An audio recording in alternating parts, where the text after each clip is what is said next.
It's the Real News Network. I'm Sharmini Pires coming to you from Baltimore. Newly released documents obtained by the Center for Constitutional Rights in New York show that the FBI and the Department of Homeland Security have been monitoring the Black Lives Matter movement.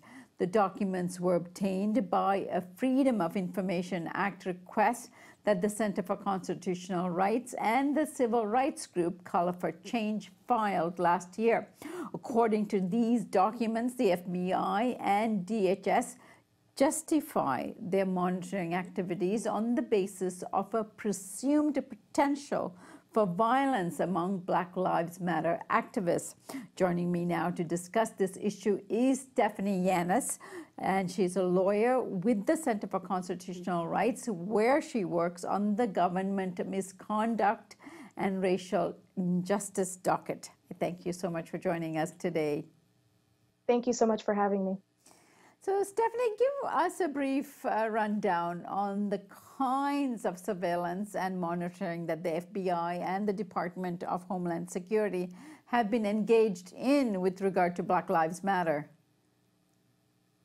Yeah, so what we've seen in reporting from different agencies, but also what organizers, activists, and protesters with the movement for Black Lives have been reporting is that there have been a number of ways in which the government has surveilled the movement, whether it's through stingrays, monitoring cell phones, whether it's using social media accounts to monitor all forms of protest activity, to really looking through emails and other forms of surveillance, in addition to drone footage and in-person surveillance.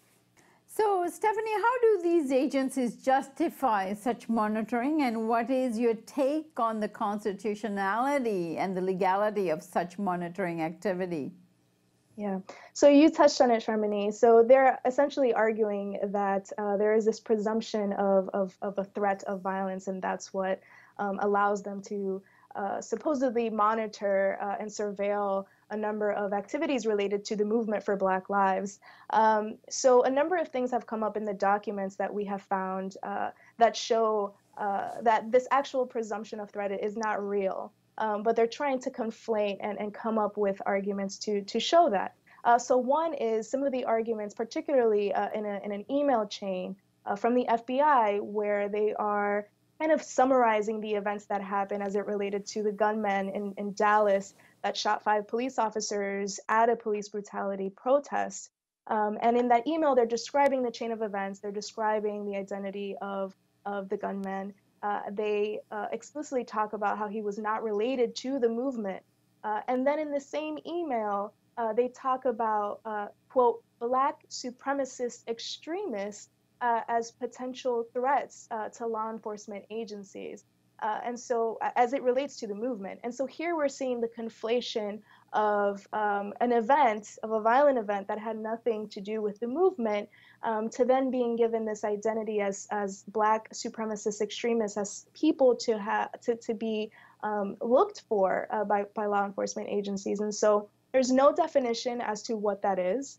And second, I think what it is doing is that it's kind of cementing in people's minds, and particularly in government agents' minds, is that these are Black protesters against police violence that are, quote, inherently violent. They're Black supremacist extremists.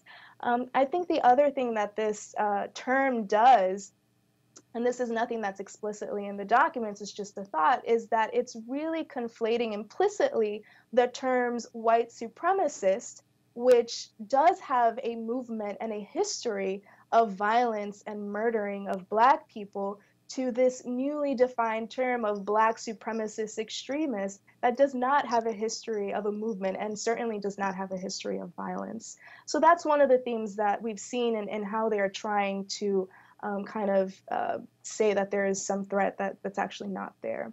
And as far as the legality of this is concerned, is there an advantage to the FBI to be doing this kind of work in terms of the legality of it if they do label them Black extremist?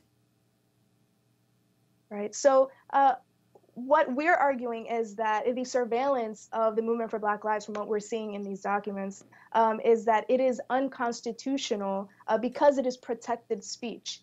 Of course, if there was in fact an actual violence, a threat of violence actually happening, then that is something that the government could partake in. But there's absolutely nothing in these documents that shows that. What this is actually doing, what the government is actually doing by illegally surveilling the movement for Black Lives, is that it's strategically doing it to silence and chill the organizing that Black people are doing in the face of police violence.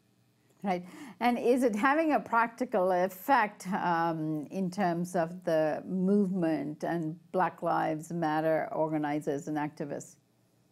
I think that's a question that is probably best suited for our folks on the front lines, for the activists and Black folks themselves. But I think that, given the fact that Color of Change decided to bring this FOIA because a number of its constituents and members were protesting and were saying that this was happening, is absolutely something that shows that there is an effect on the organizing and on the movement.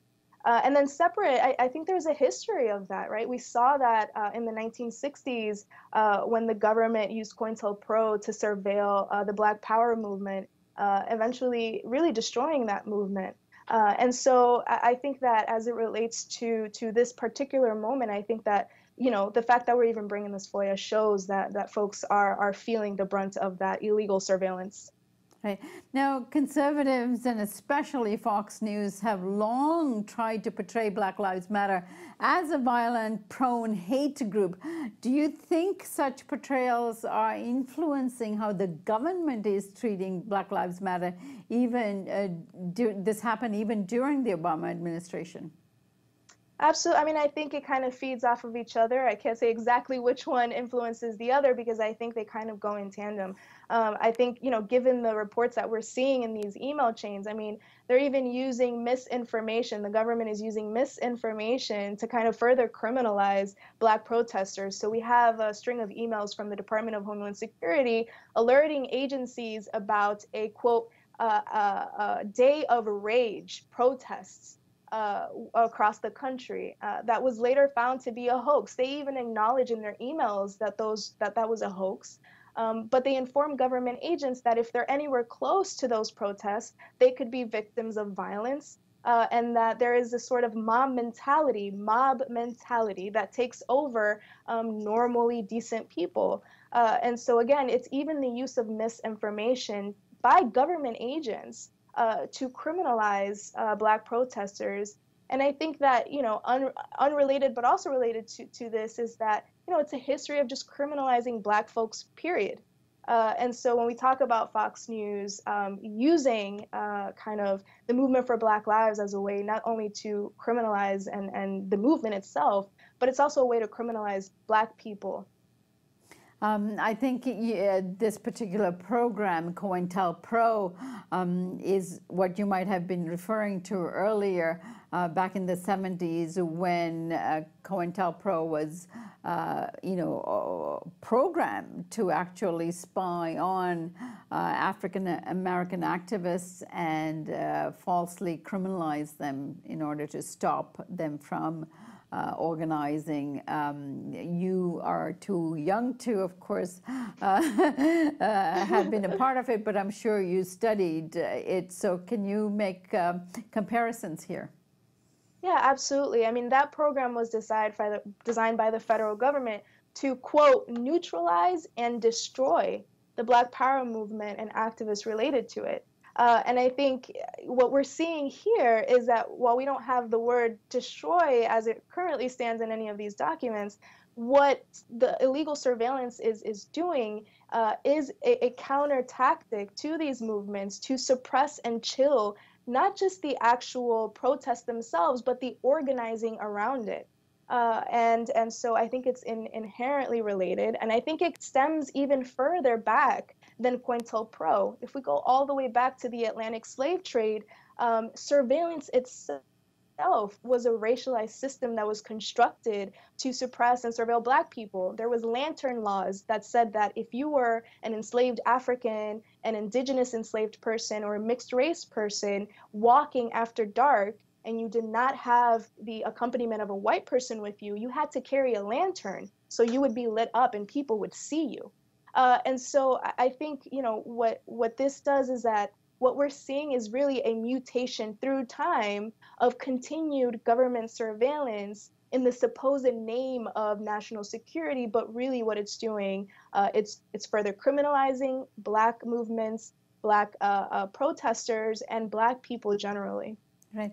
And does this compare at all in terms of the way in which the FBI and DHS monitor and treat white supremacist groups? Absolutely. I'm really glad you brought that point up. So we actually have discovered in our document production a field report analysis from the Department of Homeland Security, where it's essentially a 16-page report documenting counter violence against, quote, lawful white supremacist events.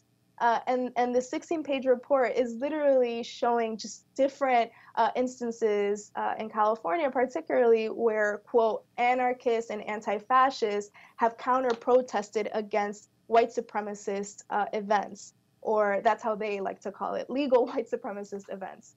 And so I think this clearly shows who the government believes is protected by the First Amendment and who the government does not believe is protected by the First Amendment, who they believe is a threat, Black folks, the movement for Black lives, and who they do not believe is a threat, white supremacists. And so I think that report does a really good job of that, of really showing kind of the discrepancy and really the hypocrisy of how the government is using First Amendment. All right, Stephanie, I thank you so much for joining us. I've been speaking with Stephanie Llanes at the Center for Constitutional Rights. I thank you so much for joining us. Thank you. And thank you for joining us here at the Real News Network.